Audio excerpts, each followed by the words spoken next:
అందరికీ మరణాతండి. ఈ రోజు వాక్యము లూకా సువార్త 15వ అధ్యాయం 8వ వచనం మనం చూస్తా ఉంటే ప్రభు ఉపమానం తెలియజేస్తారు. ఒక స్త్రీకి 10 వెండి నాణెములు ఉండగా దానిలో ఒకటి ఆమె పోగొట్టుకున్నప్పుడు దీపం వెలిగించి ఇల్లు ఊడ్చి అది దొరికే వరకు వెదకదా అని ప్రశ్నిస్తా ఉన్నారు. అయితే ఈ ఉపమానం మనం ధ్యానించినప్పుడు మనకేం నేర్పిస్తా ఉంది, ఈ దినం నేర్చుకుందాం. ఈ ఉపమానంలో స్త్రీ పోగొట్టుకున్న దాని కొరకు వెతుకుతున్నట్లుగా కనబడతా ఉందండి.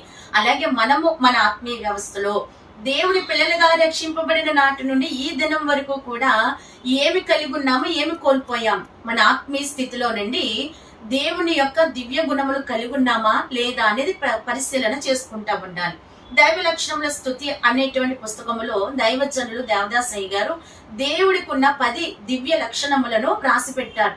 అవి మనం గమనిస్తూ అవి మనలో ఉన్నవా లేదా అని పరిశీలన చేసుకుంటా ఉండాలండి. మన ఆత్మీయ వ్యవస్థలో దేవుని శక్తి చేత మనం నింపబడాలి, ప్రేమ చేత. అలాగనే దేవుడు న్యాయస్థుడు కనుక అట్టి న్యాయము, జ్ఞానము సమస్తము మనం కలిగి ఉండాలి. ఇలాగనే చూస్తా ఉంటే దేవుని యొక్క గుణములు మనలో పనిచేస్తున్నవా లేదా కోల్పోయామా?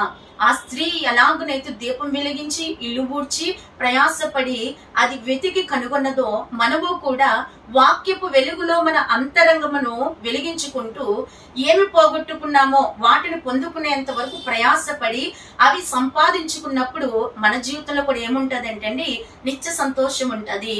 దేవుని యొక్క ముఖరూపము మనలో వస్తాది కనుక అట్టి ధన్యత వాక్యం వినిచిన ప్రతి ఒక్కరికి క్రొత్త సంవత్సరం కలుగును గాక.